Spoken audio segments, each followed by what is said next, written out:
cost of this. When I order my sweatsuits or whatever, if I don't order a certain amount from the company, they charge me shipping as well. I try to avoid shipping costs wherever I can. But if I ever get charged for anything in shipping, you best believe I'm going to put it in the price of my item because I don't want to pay for it, right? So I hope you guys are doing that. Hello, hello, hello. So thank you so much, Patrice. So again, now I'm adding in the cost of the bling, which might be like literally when you buy it in bulk, I mean, it's not that much to purchase bling, right? So I know the hot fix rhinestones, if you're using that like to bling shirts, I think those cost a little bit more, but the non-hot fix rhinestones, each pack might be, varies on the size of the stones, might be like $8, $10 a pack, just depending upon how many I get. So I want to add all that in, right? So now I might be up to about $4. Now I want to add in my thank you cards. Y'all didn't think we was forgetting about that, right? How many thank you cards did I buy? I got a big bundle of like $20, $30 maybe of like 500 cards. I'm going to divide that. So that's going to be literally cents. It's not a lot when you think about it. So a lot of times people say, oh my goodness, I don't want to buy all this stuff. It adds up. But when you're buying all the stuff, whether you're buying branded tissue paper for your stuff, whether you're buying branded poly mailers. I've never bought branded poly mailers because it costs more. I can just get regular poly mailers, guys. So these are about like maybe, I think each one, and the bigger the bags that you buy, the bigger, of course, the more it costs. But I've never spent no more than like $25 for poly mailers. So you want to add in this. This is literally cents. So let's just say that's another 25 cents or 50 cents. You add that in. But if I'm shipping something in boxes and I have different size boxes, you got to include the boxes. So no matter what you're shipping in, you want to add the box in, the size. You want to add that in. So this is someone's going to ask, I know this is a 10 by 6 by 4, fits like a tumbler size, a 20 ounce tumbler perfectly. So you want to add that in, right? That might be, I think normally for my boxes, I charge like $1 because I would get them from, I never bought my boxes from Uline. I always bought my boxes from, oh, Courtney is here. She's been backstage for like the longest. Everyone, let's welcome my girl, Courtney. Hello. So sorry, boo. How long have you been back there? Just forever. That's okay. Just forget about me. Sorry, I'm literally just talking. I didn't even see that down there. So everyone, welcome Courtney. You guys know her from the Crafty Brick. She's gonna help talk. I'm breaking down how I do, and then I want you to, talk about you because she has like an awesome profit projector that she does. It's already set up. I'll be just doing everything by hand, old school method. So I was just literally going. Did you hear everything that I was talking about so far? Yes, because I've been backstage, so I heard. I'm like, yep. Yeah. So I'm just keep going. Then I'm gonna turn it over to you. So after you add in, after I add in all my boxes and everything, of course, now I have to add in, what do you, I already talked about the thank you cards, but whatever materials you are using, your stickers, you want to use, I'm trying to find an extra one before I disconnect it. Oh, I have an extra one right here. Guys, if you're shipping out from home, if you have a small business, which you should, you cannot forget to add in the paper, your regular inkjet paper, because of course we all ship out like what is it called? The receipt, what is that called? The packing slip. The packing slip. How much did you pay for that paper? Like your bundle that you get from Walmart or wherever you get your paper from, Staples, you got to divide that. Then you got to actually take your shipping labels. Some of us get them free from certain places, but some of us buy it off of Amazon. So no matter what you purchase, no matter what you're using, you want to add in every material, every single material. If you're using tape, and another thing that people might not know how to calculate. When I used to do vinyl all the time, this is important.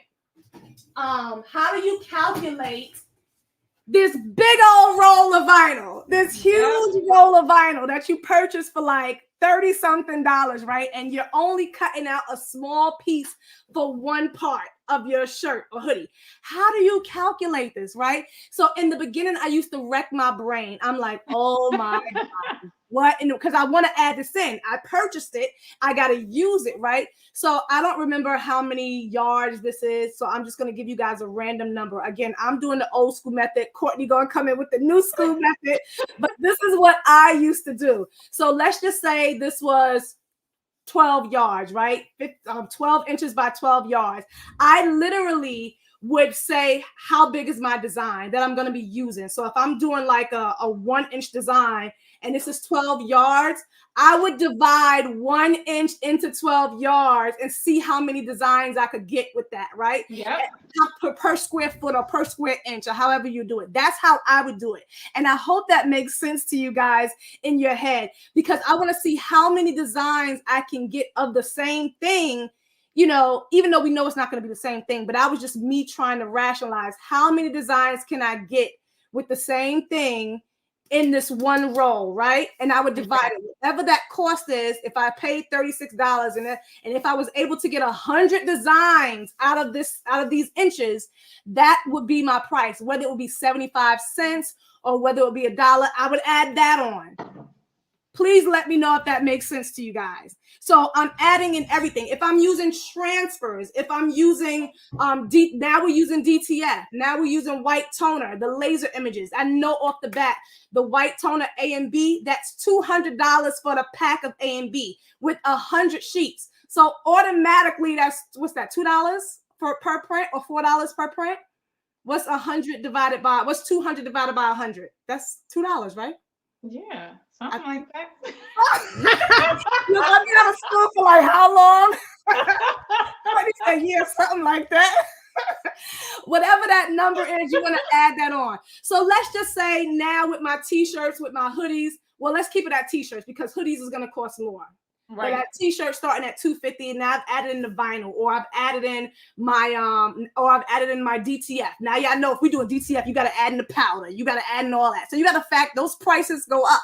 But starting with vinyl, which is going to be the cheapest means, or sublimation, which is going to be the cheapest means to produce a t-shirt, I've added in all that stuff. You shouldn't be over $10. You shouldn't be with shipping, and you know, we're not talking about the cost of shipping, but we're talking about like the labels, the paper, the vinyl, the t-shirt. Should not, if you're spending more, if your thing is, because your shirts should only be, well, if you're using Bella Canvas, then you know it might be around a little bit more. Yeah, because you know your shirts. But if you're starting out with like Gildan or something like that, your shirt should, even if you don't have a wholesale license, you shouldn't be paying over $3 if you're using Gildan. I don't know how much Gildan costs without a wholesale license, but let's just say you're around $10 to $12 for everything that you put in, from the boxes to everything.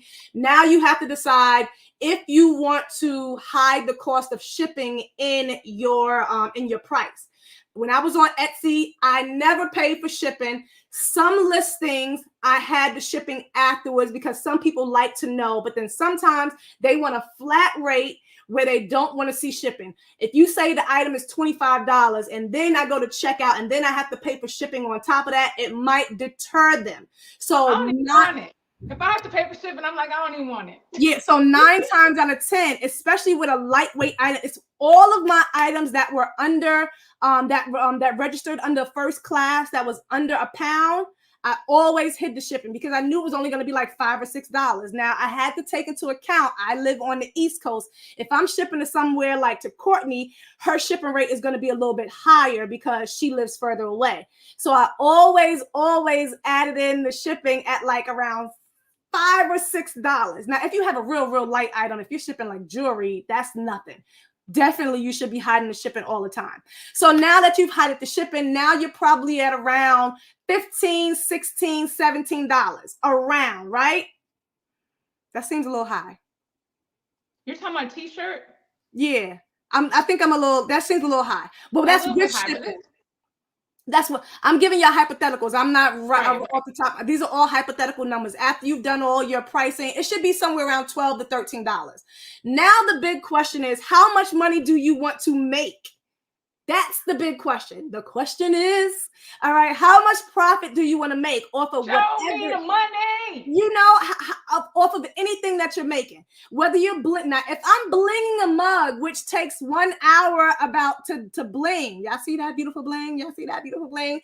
If you're blinging shirts and you have to brush in all them stones, but if you're just pressing a shirt, but you're using your electricity, you have to consider how much profit. If you're making one shirt that has a lot of different colors and you're layering, that's time consuming, right? So when I started on Etsy, I had to look at, you guys have to consider what other people are selling at the same, because all these factors go into hand. You can't just say, oh, I want to make $50. I want to, on a t-shirt. Right? Yeah, you have to know how to price it. You have to say, okay, well, this person is selling,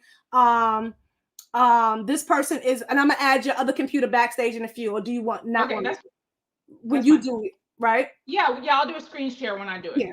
So you have to consider what's too low, what's too high. So what I always did, if I'm selling birthday shirts, like character birthday shirts, I definitely want to check the market and see what the going rate is. So if I see 9 times out of 10, the majority rate for a character shirt is $25, I know I want to be somewhere in that ballpark, right? I don't want to be too high because I want them to pick me. I want them to choose my design, but I don't want to be too low again because I don't want them to thinking that my design is crappy or it's not of great quality. So if Courtney is selling a similar design in the same niche as me for $24.99 and I'm just coming out the gate with my new business, what do you think I'm going to do?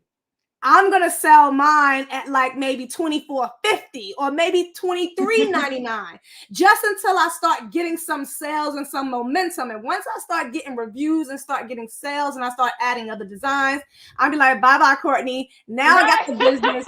Now I know people are buying my stuff. And I'm going to be like, now I'm at like maybe $26. It just depends. You have to know when to bring it down and you have to know when to bring it up.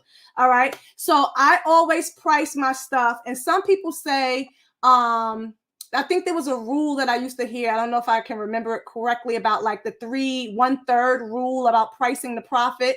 I can't remember. Did you ever hear anything? There was something that was going around about like 1/3 rule. You want to make 3 times. You should make 3 times. Yeah. 3 times the amount that you were selling it for. Yeah. Or that it cost you to make it.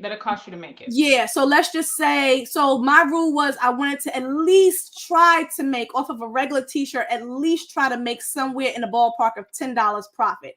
But it's not going to always be the case because you have to consider how many quantities. Because I know a lot of people when they sell, like, say for instance, like family reunion shirts or birthday shirts, if you're selling in groups, the price might go down the more shirts you sell. So you have to just consider that. So blinging and stuff, you consider the labor. You can get away with a lot more pricing because it's something that's laboring or time consuming. If I'm selling a full garment sweatsuit, it's custom, it's unique. Nobody else has that. I can add a little bit more profit. I'm going to make at least $30, $40 profit off of everything. You have to consider that. But t-shirts, you just want to make sure if it's full color, you can charge more. If it's a single color, you can charge less. So that's normally how I did my pricing. I'm including every single facet, every item I use, even. Don't forget everything. If you're using bubble wrap, if you're using tissue paper, everything that you use, this huge bubble wrap that I get from Amazon or Walmart, when I rip it off, I look at the square feet. I think this is like 275 square feet for like $25 or something.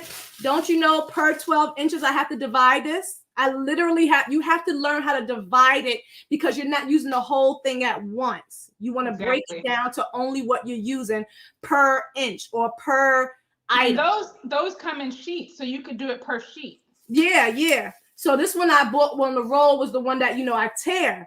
So I literally would just be like, and this, even though I paid, you might be looking at the whole price like, oh my God, it costs $30. But per item, when I ship and wrap my mug, it's only like 20 cents. Exactly. Per item, you know what I'm saying? So you're making it back into every single thing that you sell. All right. Any questions before we go into Courtney's? Any questions? T-shirt shipping is like $3. It depends if it's a lightweight shirt. Now, if you got a baby size shirt, is not going to be the same weight as a 3X adult shirt. So you definitely have to know, like on Etsy, I had to have my stuff in shipping categories too. So you want to have stuff in shipping categories so that way, because sometimes when you're shipping stuff and you set the prices, one person might be paying a little bit more than the next person. It just happens like that, as long as you're not paying for the shipping. And you guys want to make sure, if you're shipping stuff at home, you have to have a shipping scale. You have to have a shipping scale, and you have to have a thermal. You can have a regular inkjet printer, but I always say have a thermal label printer, because you don't have to ever worry about the ink. So I have the Mundan, I have plenty of videos, but you have to have a shipping scale. This one lifts up, so that way if I have a larger package, I can sit it up, and now I can't open it at all. Of course. It's just because you're trying to show people. Sits up just like this. I got a nice little pink one. I know Shanita would like that. Hey, Shanita's on in the chat from Do Dream On. Hello, God the Brand. Hello, Miss Karen. Hello, Stacy. Let's see. Do we have any questions? Oh yeah, you use the thermal label printers are the best. I mentioned boxes earlier, Cindy. So I have all different size boxes. So the same thing when I used to buy my boxes from Walmart, because Walmart has a section, what's that company? It should be right on here. Oh, Supply Hut. You can go directly to supplyhut.com. I think their boxes are way cheaper than Uline. But now Supply Hut done went up too. But when I get them from Walmart, when I buy a certain amount, I get like the free shipping. And you can buy them in bundles of 25 or 50, and they have so many different sizes. I always bought my boxes from Walmart. So what I was saying earlier, like how many ever you buy in a bundle, just divide that to how many if it's 25 and you pay $25 for it, then you would add on $1 to your package, because each box is $1. All right. So that's how it's really easy to do the boxes and the poly. The boxes are actually easier than the poly mailers. You know, because with the poly mailers, you have to physically weigh it, you know, it's so lightweight. But the boxes is literally like, if it's $50 and if it's 50 boxes, each box is $1. Right. Okay. Hello. As you guys are coming in, I've been Etsy for 40 day orders. One woman, the item. I offer free shipping and editing up to my profit. I think I'm putting no, she said it's eating up her profit. Oh, the Etsy is really, so you might have to up your prices. So we'll get questions in the end. Let me turn it over to Miss Courtney from the Crafty Brick. Hope you guys are following her. She's gonna break down how she does her profit. And she has something that she'll talk to you guys about if you want to make it easy, if you don't want to be doing it the old school way like I do. All my prices are literally, I've been doing this for so long, so it's just all in my head. But I'm going to hand it over to my girl right now. Well, thanks for having me, Katrina. You're welcome. Hello, everyone. It's interesting because basically everything you said is exactly what I do, but it's all like written down. So just to kind of, piggyback on what you've already said. So I started out just like that, but my thing was that it was hard for me to keep track of everything like the way you are, like in your head. So I was like, people would ask me, oh, how much do you charge for this? And I felt like I didn't have a set answer because I didn't have all of the prices in my head. And I also felt like there were times when I was leaving out some of the stuff like that you mentioned, like the tissue paper and my little business card and stuff, the extras that you throw in. And I felt like at first I was kind of forgetting those things. So I created the Crafty Profit Projector. And basically what it does, it's a whole system that helps you keep track of everything. So it comes with a binder. Well, you put it in a binder. It comes with printouts that you can keep track of all of your information. So it comes with this resource finder. So it starts out with your project brainstorm. So basically you've got just a spot where you can share all of the information that you're thinking about selling, and you're kind of researching other projects that you might want to start adding to your shop. So it allows you to just keep all that together. Then it's got the project planner. Let's see if the light can't see it. There we go. Okay. So the project planner, it's got the name of the project at the top, the supplies that you need for that project, and then what is it? The packaging and shipping supplies needed. And then for me, I like to know exactly how much my product costs to ship. And like you said, it's different if you're going to be shipping it close or further away. So what I do is I take the furthest away that it can be from me. Yep. So all of my products, I package them up. I see how much it weighs. I put everything that's going to go in there, so I know exactly how much it's going to cost me to ship. I'm guessing on that. I forgot to mention that. Yep.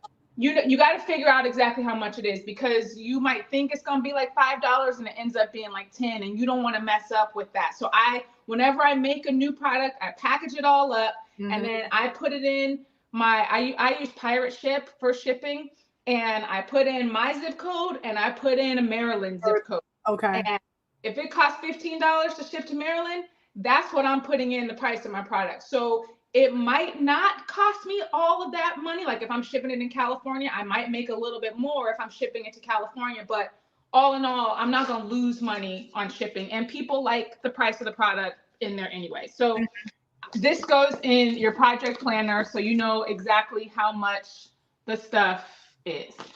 Then on the next sheet, you got your market research. So basically the same thing Katrina was talking about.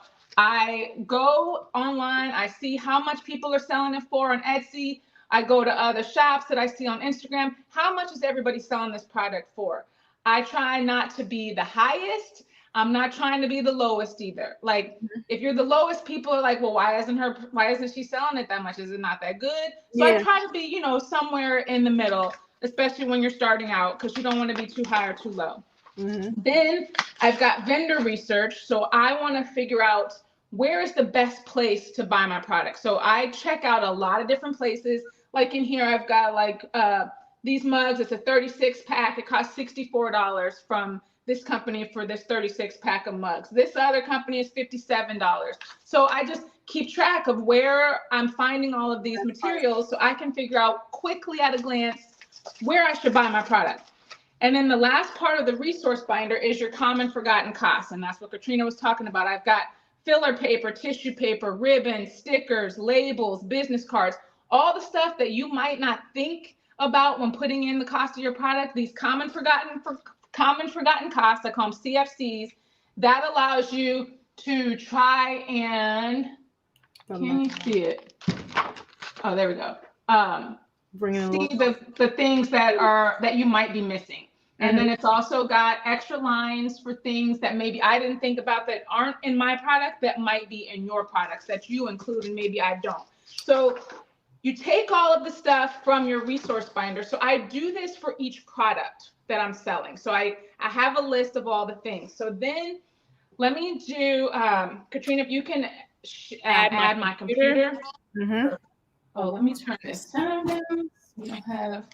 And I just want to say, while she's bringing up her screen, that the what you was talking about earlier in regards to the weighing every item, that's so key. So I showed the scale, but I forgot to mention that you have to physically package your item as if you were shipping it out every time. Now, if it's multiple t-shirts, just new designs, you don't have to do that if it's the same size shirts. But if you're selling a new item that you've never done before for the first time, you need to physically pack it with everything included, shipping paper. We know you're not printing out the actual packing slip, but what do? I take a blank piece of paper to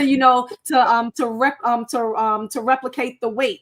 So you want to include everything and physically weigh it. And like she says, wherever you are, whatever state you live in or country you live in, take the furthest place. So I would always use California or Washington because that's further away from me. She's using my East Coast because you want to make sure you're charging the right amount and not leaving anything left on the table, so that way you get charged for the shipping. Yep. So I don't see my screen. Do you see my screen down in the backstage? Oh, you got like 4 cameras on. Oh, there it is. There it is. Okay. But wait, I don't want my camera. Let me. All right, so I'm gonna take this one off. I'll take that one off. Okay. Perfect. Okay.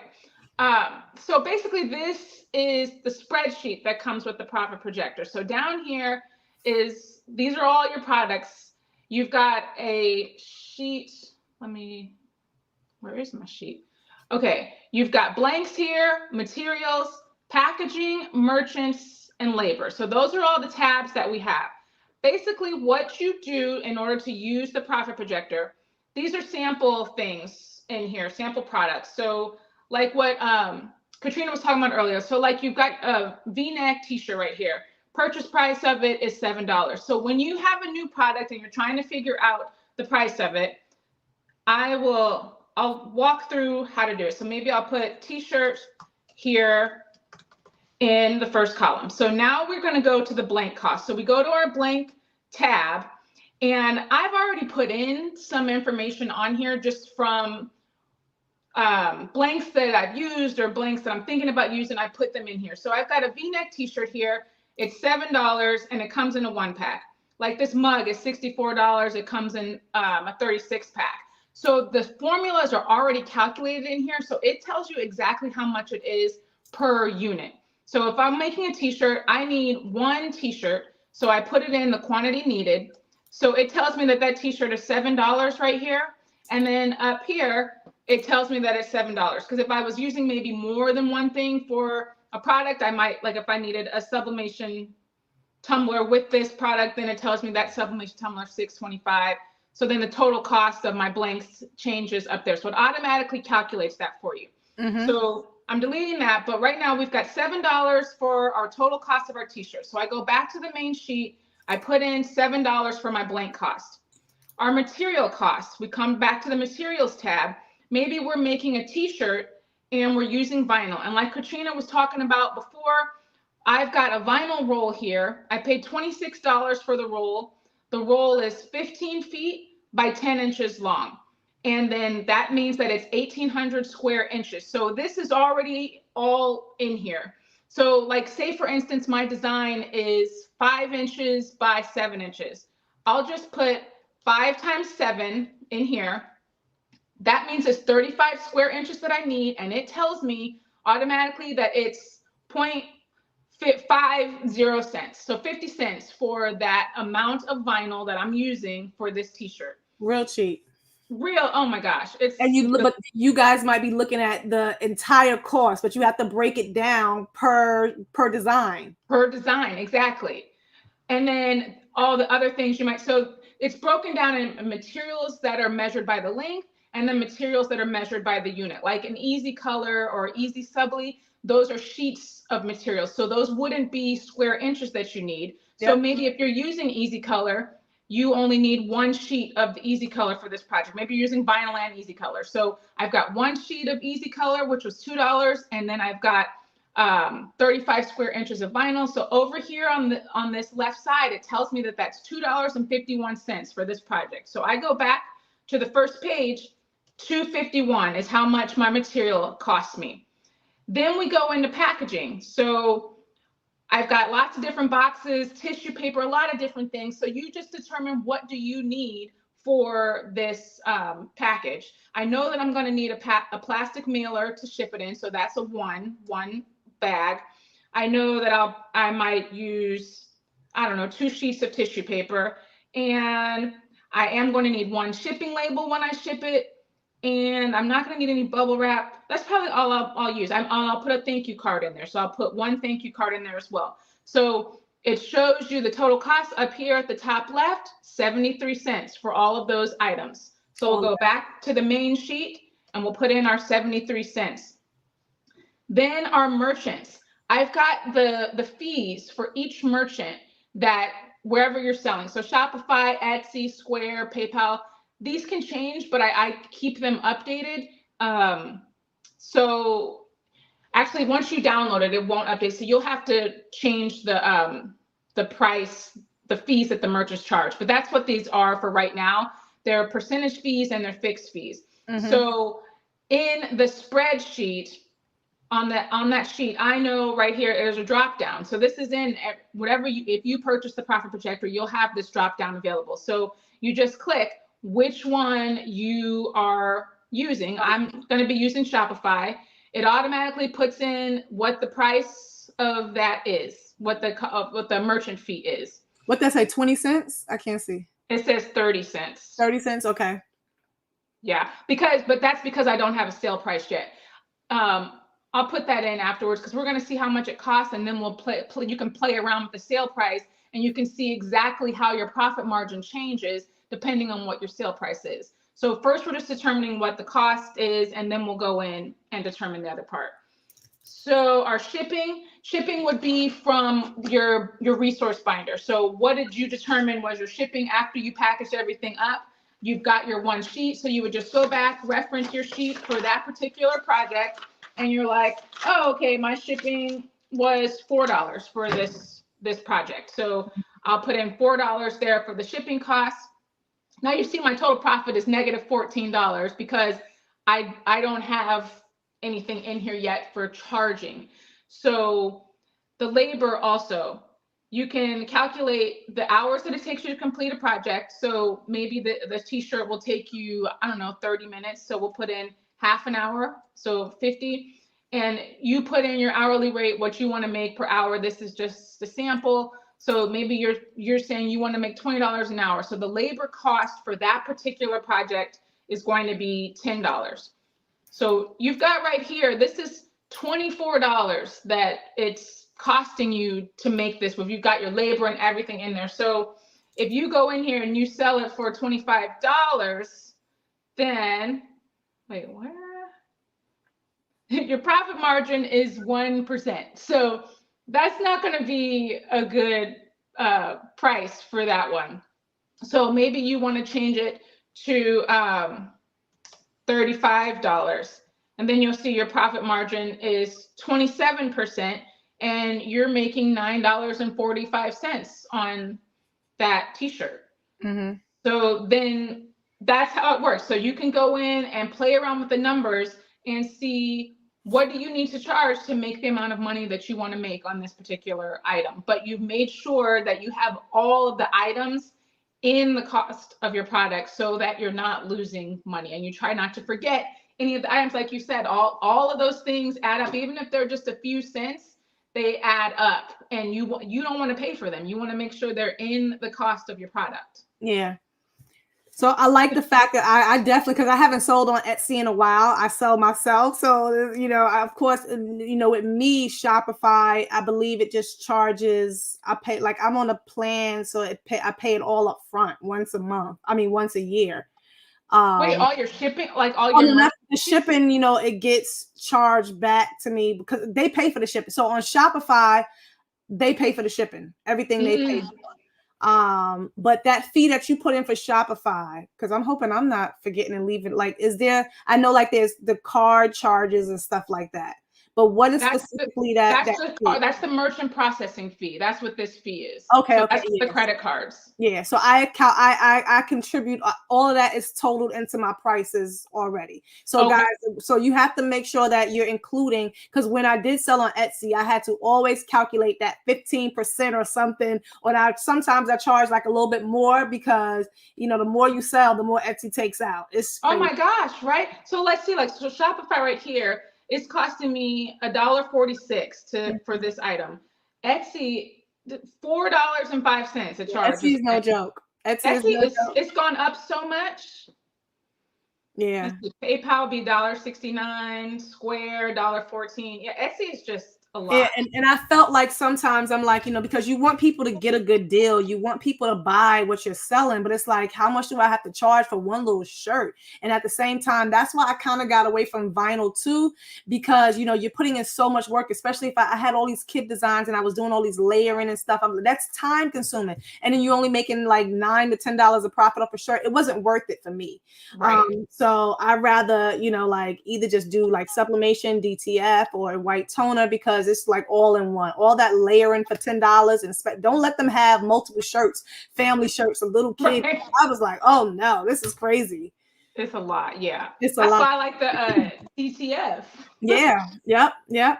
So do you guys have any questions for us? I'm going to try to answer some questions, and maybe your questions might trigger some other things. Maybe, hopefully we didn't miss anything. If you're just coming in the chat, we're breaking down and talking about how we price our items, no matter what it is you're selling.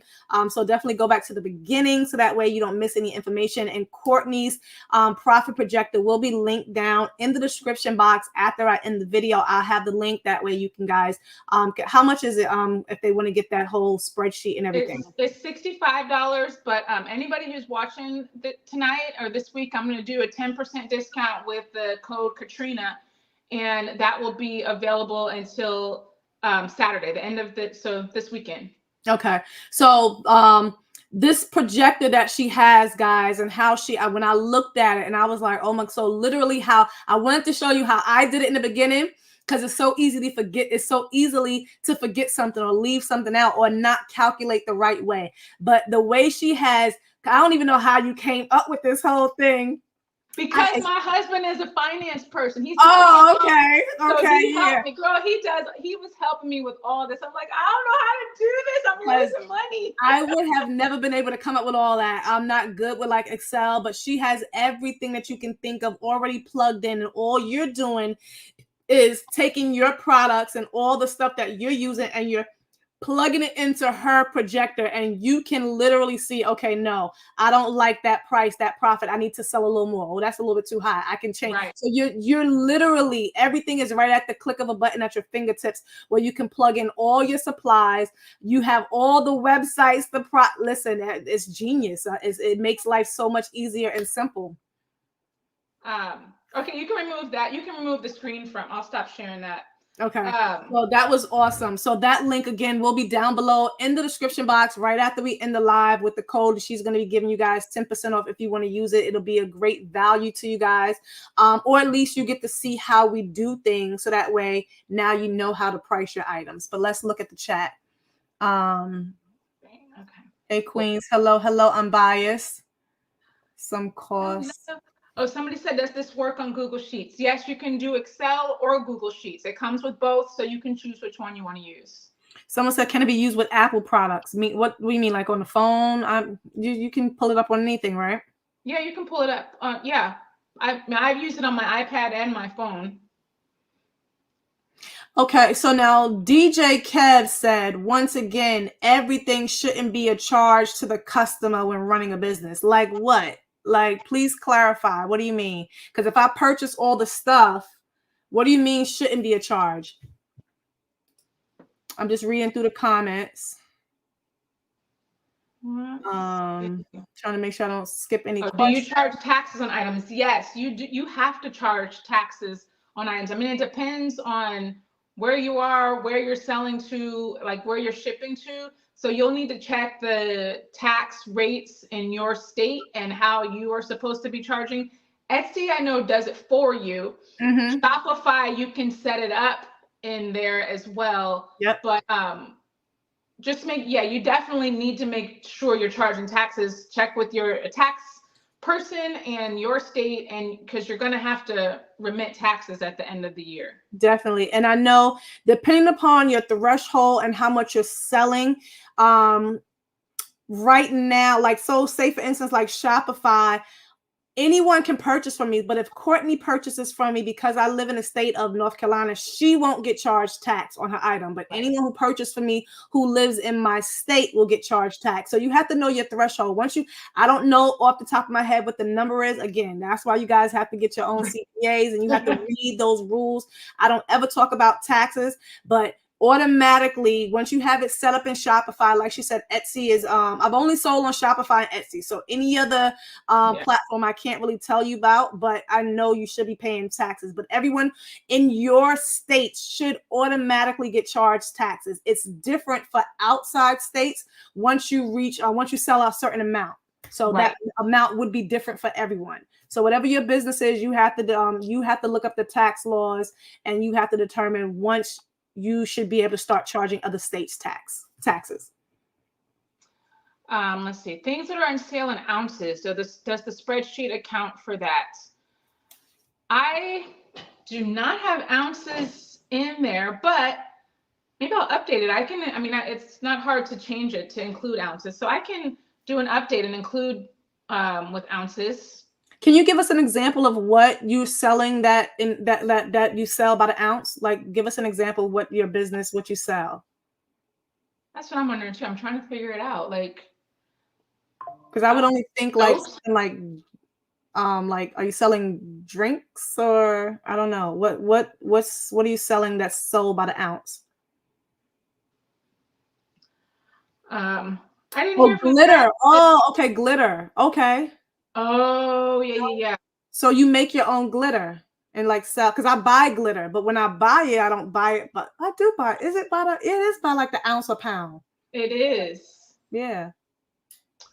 Huh. Yeah, But what I could, because glitter is something that like, because you make, or do you make the glitter yourself? And you, because I would think like, however you bought it wholesale. So like, say same thing like with people who sell like the rhinestones and stuff. And maybe if Patrice is still on here from the Craftable Things, you would have your set prices, like how much you would charge per ounce.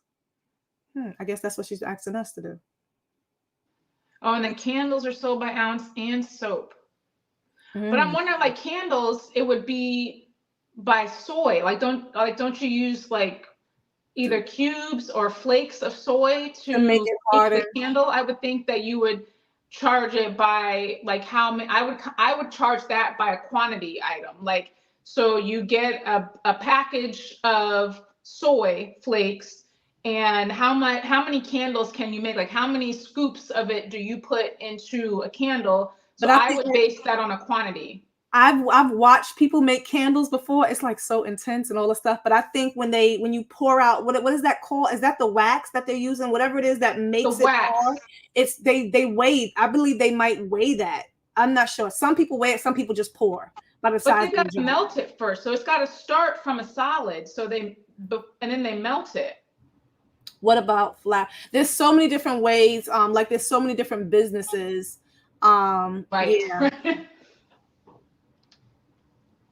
When to print your own labels. I'm shipping hoodies for $11.80 and the weight is always okay. So the rate, so the rates will definitely differ. We talked about like the shipping earlier. So depending upon how many after you have, that's why we said earlier, you need to physically, whatever it is that you're selling, you need to weigh it. So if I'm selling this sweatsuit, which I do. If I'm selling this sweatsuit, right, I'm wearing a size medium. So this is going to be one price to ship. But when I weigh the price of an extra large, number one, here's a key factor, how I factor in the differences in price. If you go on my website, you will never see the same price of a sweatsuit that's a small, that is a 3X. You just don't, because I didn't pay the same amount per unit. So when you're selling your t-shirts and stuff, they should not be the same price across the board. You have to consider that it's going to be heavier to ship and you paid more. So when you buy in wholesale, most of the time, all the prices are the same all the way up to extra large, most sites. But once you get to 2X and 3X, the price goes up. So my price goes up. I'm gonna have a question. I was having a discussion with somebody and they were saying that they think it's unfair to charge for larger sizes. No, it's not unfair. That's more material. Then I have to use more material too. It's not my fault. I mean, I'm sorry, but it's actually fair. And I believe that I think anyone who is of a bigger size would understand that, because your design, so even if it's not a 3X shirt, if I'm using, like if I have a family shirt with small kids, toddlers, and mom and dad, it still costs more because the little kids takes up less, but the big design takes up more. I have to use more materials. I have to use a bigger size shipping bag.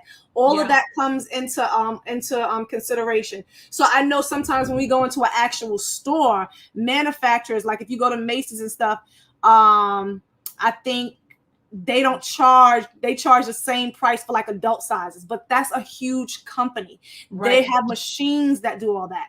Remember, we are small businesses, or we're businesses where we're doing it by hand. So you have to consider, I'm not a factory. All right. So there's a difference between me going and buying something in Macy's as opposed to me physically making it. So I do have to account for using more material because it's a bigger size. Okay, so DJ Kev, who said that all the charges shouldn't go to the customer. He's a DJ in New York, and he doesn't charge his clients for the music. He buys or the equipment. They pay for the services, so he sees it differently. I feel like that is a little bit different. I mean, I'm not charging you for the cost of my heat press or, you know, all of my materials. I mean, I'm just charging for the materials that go into the cost of me making something. I have so much equipment. Yes, that's a business cost, but I don't typically put that into the cost of my product. We don't charge for equipment. I don't charge. I bought the printer. I bought the heat press. I bought the embroidery machine. I'm not charging you for how long I'm running it. I'm not charging you for my electricity, but I am charging you for my labor and the cost of the goods that go into making it. So if I hire you as a DJ, you can't charge me for, you know, the music, because you have to stock the music to become a DJ. But you charge me for wicka wicka wicka. Wait. You know, what do they charge you for? Katrina? You charge me for your skills. You know what I'm saying? So, you know, I want to come and I want to dance and stuff. So I can't dance or hire you if you don't have the music. You can't hire me or purchase a shirt if I don't have the heat press, if that makes sense. Okay.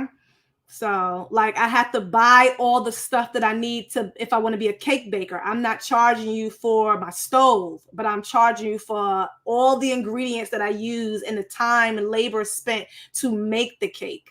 But I had to, it's basically the investment, the startup cost. That's on us, right? Because we wanted to start the business. Right. But everything afterwards,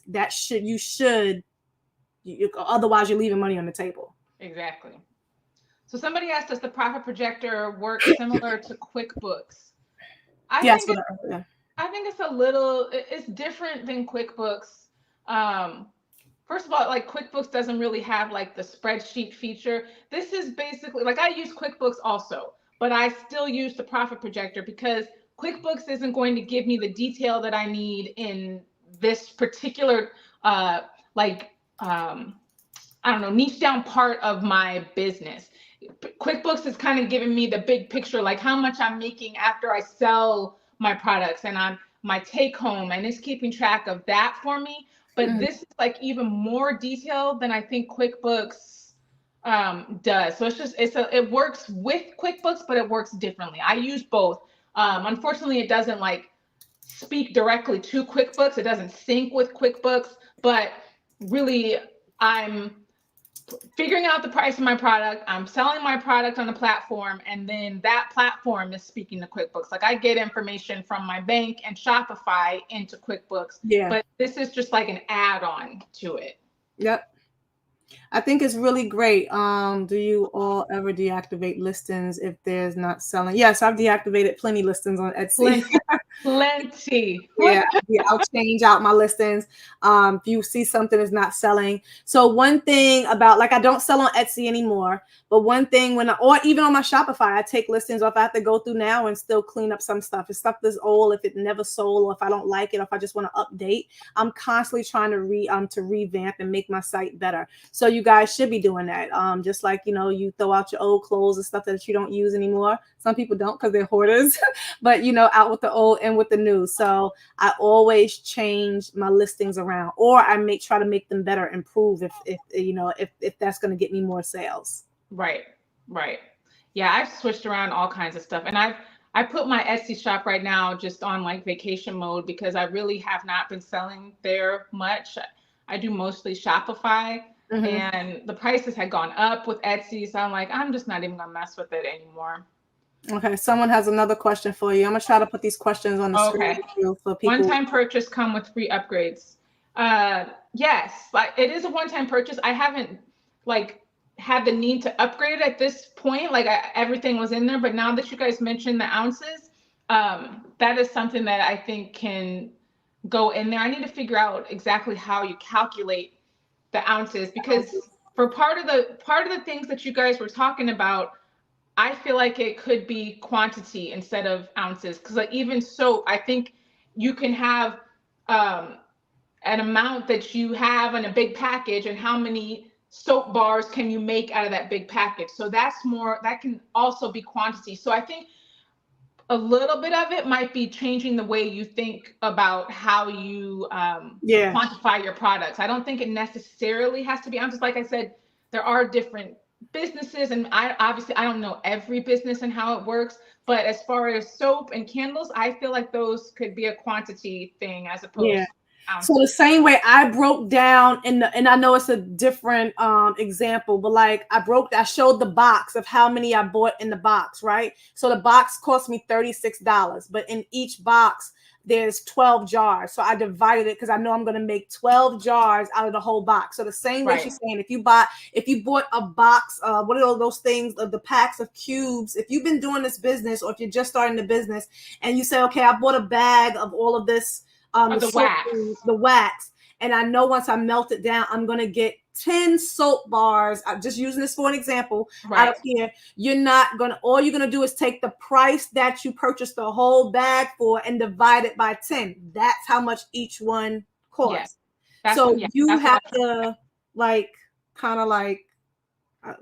I lost the word I want to use, but make it more simpler for you as well. The profit projector is really easy, but it's not going to be for like every single, I guess, business or every single weight or measurement. You have to kind of like, play with it and try to make it your own. There was another question. How do you calculate for labor? Yeah, that's what it was. I saw that one. To be honest, me personally, I have it in there because I know people like to use that for it. I have come to find that what I prefer to do is I don't calculate for labor. I feel like most of my things, I've kind of gotten it down, like how long it takes, how quick it is. I shoot for a higher profit margin. So I don't put the labor in when I'm using the profit projector, I don't put it in personally.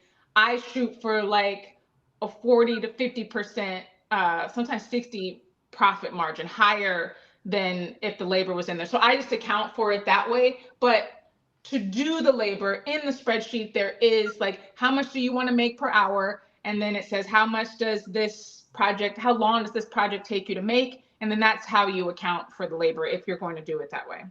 Yeah. So for what I mentioned earlier, like the 3 times rule. So say, for instance, you bought, now these are just all examples. At the end of the day, you can price your stuff at whatever you want, whatever you feel comfortable pricing it with. If like, hey, I want my shirt. I don't care if Susie is selling her shirt for $10.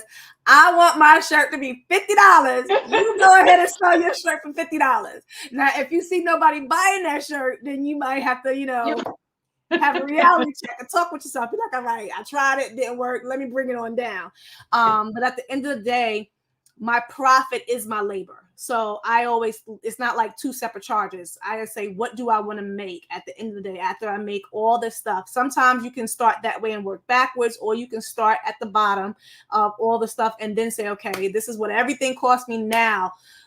This is what I want to cap at as far as what everyone else is in the market is selling. So I don't want to go over that. So now let's see how much profit percentage of, do I have left, wiggle room.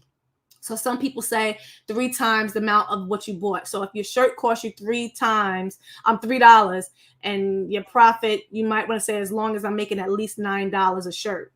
Now, I know y'all might be like, that is not a lot, but you have to think, you're not selling 1 shirt a day. On Etsy, you have to be realistic because, unless you're making a specialty item, unless you're making something completely, the custom items is when you can make more money. But if you're just doing regular birthday shirts, a little name shirt, if you're doing a little, little image, or you're doing the same repetitive designs that a lot of people are selling in niches, don't try to you can't make $20 profits off of that. Like, you just can't. You have to be realistic because no one is going to buy that. So your profit margin, your labor, it's going to be anywhere from $9 to $15 max, I would say, on a t-shirt. Max. Like, unless you are making, unless you're like, so I was making $30 and $40 profit on specialty hoodies, custom hoodies with kids' names, like when you're putting in special birth dates and different things like that. That's when you can charge more. So if you're not trying to make $9 for, you need to think outside the box, and you need to start thinking like, how can I make stuff custom? That way it will attract more business, and that way it will attract a higher price margin, because you can't sell a $40 t-shirt for just a regular little design. So I started thinking like, what can I do to make more money off of these hoodies? Because my hoodies are already costing me, not my kids' hoodies, they're already costing me $9 to $10 per hoodie, right? So I was selling my gaming hoodies at like $50. I was making a killing until Etsy was like, nope, shut it down. But that's because I had the kid's name on it.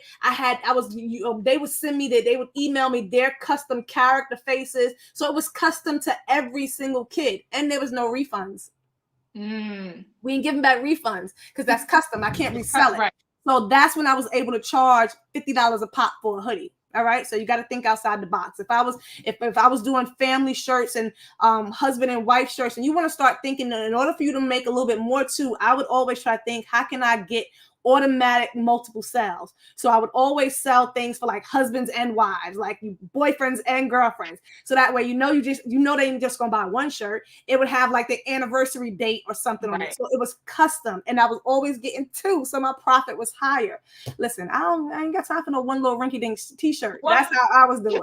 That's out. Yeah, that's so out. If I'm gonna be up here working by this heat press, I'm gonna be working. Let's see. I'm looking to start selling resin art, which can be a little different because each piece can be different size, which can change, which means some might take more ounces than other pieces. Yes, that does make sense, just Nikki.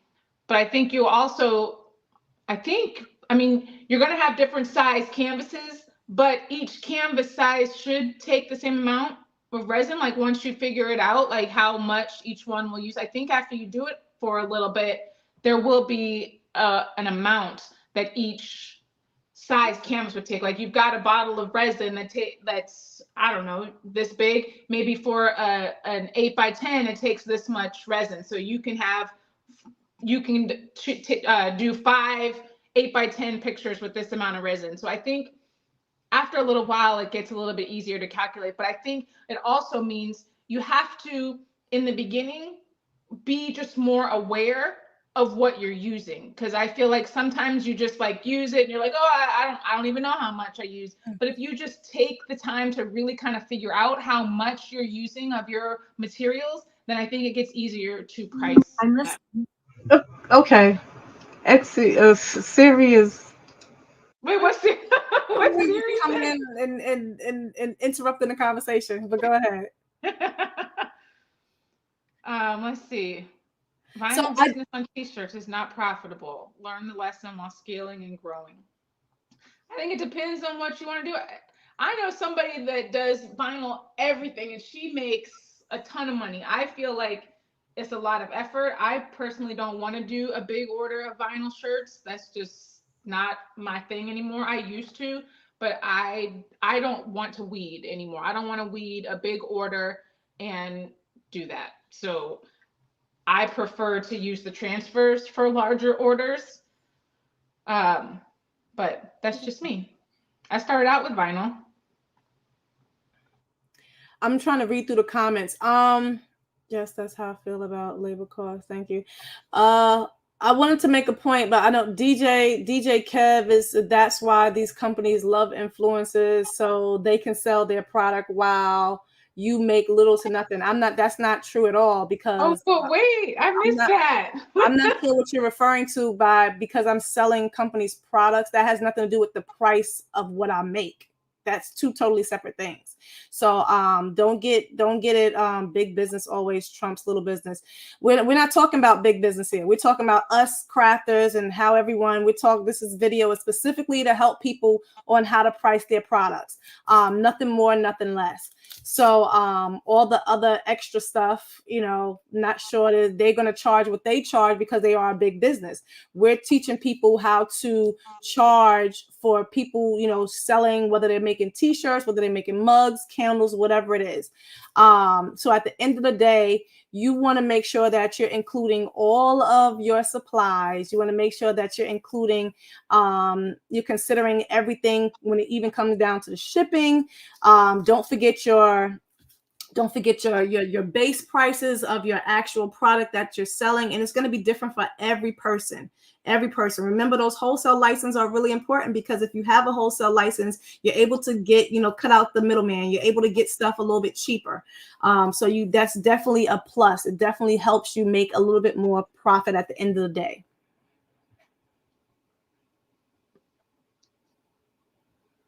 Anything else, Miss Courtney? I'm just looking at the comments. Okay. Anything. So now I know when I sold resin, because I still have resin, but I don't do it as much because I really kind of hate working in my garage. But I do have like think like 1 gallon of each one, the A and B, because you have to have the part A to part B. Right. So that's about the only thing that I can think of right now that I would use by the ounce, or like glitter. But when I sold like tumblers that had resin and that had glitter, now this is just me, I was not nitpicking every ounce. I just said it cost me $50, $60, $70 to buy this bottle of resin, because resin is expensive. Right. And what I did was, depending upon how much I used on a tumbler, and I was very frugal. I was not, some people be pouring the thing on thick. I did not, because I know I got to probably do like 3 layers or whatever. When I'm doing my glitter and stuff, I literally, and I'll show you guys an example, because I have a whole bunch of glitter right here, since we was talking about glitter. So I would buy these big jars of glitter. My room was so junky. These big jars of glitter. And I think I have so many colors. I bought these from, don't ask me, I forgot the site. Favomart, eFavomart, something. A great site to buy. I know they got all these other fancy, and I have fancy glitter too with the nice little names or whatever, but they cost more for the smaller jars. But when I was just buying like regular solid colors, this whole big old jar is $10. So do you know how many tumblers I can make with this? I don't know, a lot. So what was I doing? I'm not weighing how much I'm using per tumbler. I'm not. It's not that deep for me. It's not worth it. Right. It's not, I'm not going to drive myself crazy. So what I would do is I would literally add 50 cents for glitter. Right. Like, guys, you got to make life simple. Make it make sense. Make it worth it. 50, because I know I can make at least, because I'm not just using one color either 9 times out of 10. So if I'm using 2 colors, then that's $1 or whatever. But what my point is, I know I can make at least maybe 10 tumblers or whatever. So I'm charging for glitter 50, 75 cents. I'm adding that into along with all my other supplies. So I'm not weighing out, oh my God, I used 20 ounces of this, Now, if this is the only thing, like if you're doing candles, and if you're using something that is sold by the ounces, and if that's pretty much the primary base thing, yes, I would say see exactly how many you can make. But if this is not the leading factor in my design, because my cup is the leading factor, the base price, this is just adding into making a design, I'm not gonna like nitpick and weigh this out. I hope that makes sense. So for people who are making things with candles and stuff, that it really does matter how much you use, then yes, break it down to how many you're gonna make. But this, I'm just throwing in some cents. Yeah, but just make sure you throw in the cents. Don't say you don't count it, but you just want to make sure you throw it in. Yeah, I'm throwing in something. And then what I would do sometimes, you want to sprinkle some sauce on it. And in the very beginning, I was like, just in case if I missed anything, let me just add another $1. I always added another $1 just to cover anything I left out. It don't hurt. Oh my gosh. Let's see. So Erica, you talking about the subscription fee. I think you're talking about the Profit Projector, but there is no subscription fee. It's $65. It's a one-time fee, and then you have it on your computer. So yeah, there's no subscription, no recurring cost for it. But there also is a 10% discount for anyone watching now until Saturday night. You get a 10% discount putting in the code Katrina. And I just thought of that just now, so I want to share a little something with y'all. So I haven't even put the discount code in yet, I'm gonna do it right when we get off of here. So So that'll be after live. That'll be after live. You guys can come back, and that will be in the description box below. All you gotta do is just click see more. Someone asked, was the video going to be saved? All my videos that I do, whether it's live or pre-recorded, they never come off the channel. So it'll always be there. Someone asked the question, not sure if you talked about the subscription fee. What subscription fee in regards to what? So I'm not sure, subscription fee to what? Just want to make sure I cover all the questions before we go.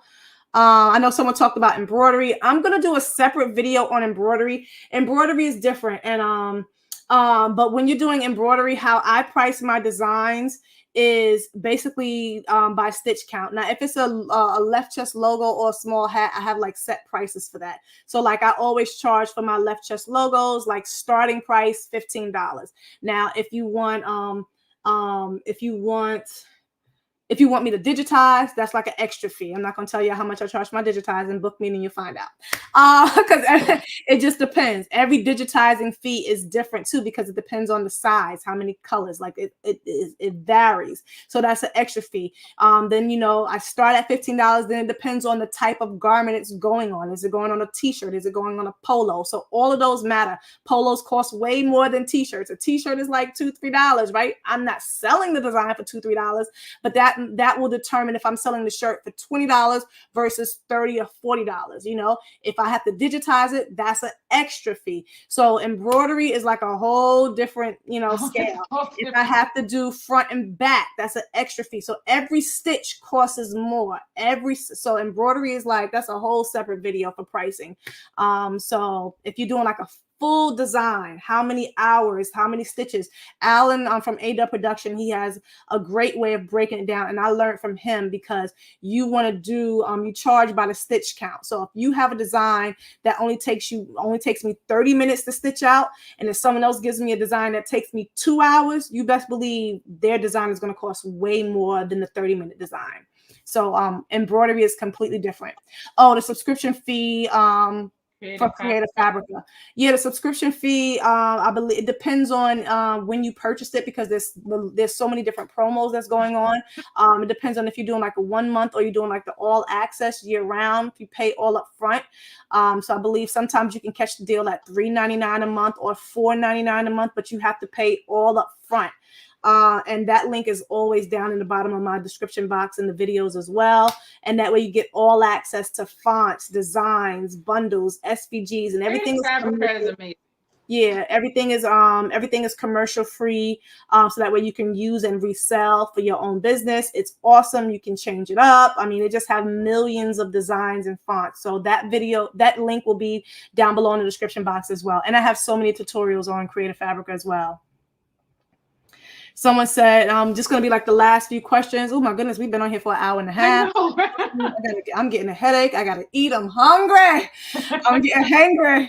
It says, do y'all think a logo should be a priority for new businesses? If so, should develop your own logo, and did you outsource? So if you have a business, I think you should have a logo. It goes hand in hand with your name. So if you have a business name, you should be having a concept or creation of some type of logo imagery. I've never seen a business that doesn't have a logo. And you want people to know who you are. Like, if you're building a business, you need to start by people knowing who you are. So I think a logo is really important. It's called. I actually made my own logo, and I mean, it's not the best logo in the world, but it works. People definitely recognize my logo. Yeah, you want it to be recognizable. I've learned that simple is best, simpler is better. Bold. Like if you look at some of the big names out here, Nike just got a little Nike with a swoosh. I mean, the biggest names don't have these the logo can be a word in a font. Like Adidas is just a word in a font. You know what I'm saying? Like Nickelodeon is just a word in a font. So you have to get a unique font, and that's where you can get it from Creative Fabrica. You can slice things, or you can outsource. I made my own Moving Grace. Wait, let's get the camera right. I can't. So this is a logo I made I'm on the wrong side, in Photoshop. My M and the G, I merged the letters myself. I'm proud of this, baby, because it took me forever just to merge these letters. I had to watch so many tutorials, but guess what? I outsourced it first giving them on Fiverr. You can get like, there's a lot of dope graphic artists on Fiverr. You can get something made for cheap. And the good thing about it is they will keep making revisions until you're happy and satisfied. So I had someone do it for me first, but I was like, it's just not what I want. It's not what I had envisioned. Yeah. So I was like, y'all don't know how to merge no letters? Like, come on. So I finally just did it myself. But either way, so cute. Yeah, but either way, you guys should have a logo. You just should. Okay, so brand identity is key. When someone thinks about your name, you want the logo goes hand in hand. You want it to be visual at the same time. Yeah. Okay. You don't want that to come later on down the line. You want that to be in the very beginning. Last few questions. Is it more cost effective to purchase the year of multiple? Listen, it's always cost effective for everything. Whether it's Canva, Canva's the same, but I pay for this. I don't think they give a discount for purchasing the whole year. Certain sites, they give you a discount, so you'll know when you go to the site if it's because they also most sites will have yearly or monthly. If it says yearly or monthly, you know automatically you should pay yearly, because unless you just don't care, you don't know if you're going to keep it for the entire year. That's how I feel. Sometimes when I get something new, I'll do monthly and see, do I really actually like this thing? Am I going to use it? And then sometimes I don't and I cancel it. But if I do, the yearly is definitely more cost effective. And I got the multiple year for Creative Fabrica because I use that thing all the time. Yeah. So if you know if it's something that is going to be beneficial to you, and you know that you're going to use it for, like you said, if you're just testing something out for the very first time, just pay for it once, and then you can always, pay yearly. I know sometimes we don't always have the money to pay for all these subscriptions, because right now I got like subscriptions up to wazoo. Too many. Oh my God. Editing subscriptions. I mean, it's just ridiculous. I'm like, I ain't paying for nothing else this year. So you just have to budget accordingly. Like, what you can handle, but again, guys, if you're doing this as a business, a full-time business and stuff, everything is a write-off at the end of the year, taxes. So please make sure you're keeping track of everything that you are purchasing and using for your business, because it's a write-off. So all my subscriptions go right into my taxes, guys. And again, I'm not going to talk about taxes, but just keep that in mind. Okay. I hope this video was helpful for you guys. I've been meaning to do this video for a while, and I mentioned it to Courtney. She's like, "Oh yeah, I'm gonna come on. Don't go in my video." I'm gonna come on your video. Can I come? So guys, I hope this was helpful. If you just came on in late, please go back, watch the replay, watch it from the beginning, and definitely take a look and check out my girls' Profit Projector, so that way it can make life easier and simple for you. So that link will be down below in the description box. Thank you so much, Courtney, for coming on tonight. Thanks for having me. How was your New Year's? It was super duper quiet. We just watched a movie. Mine was too. After going to church, I was like, I'm done. I ain't got no more energy. So I hope you all started your year off right. Get these business up and running. Get these ideas flowing. Yes, get these and make that money. Get these websites out. My group training is coming. I know I keep saying that, right? But I promise y'all it's coming. I'm gonna work on my website this week. I might have to shut some stuff down and really get this website together, because that is coming. I can't wait to do my live group trainings with you guys. That is coming, I promise you. And again, all links will be down below in the description box. I love you all. Thank you so much for joining. Don't leave without hitting the like button. We need the like button.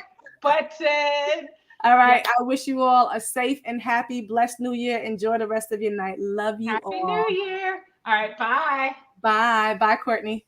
See ya.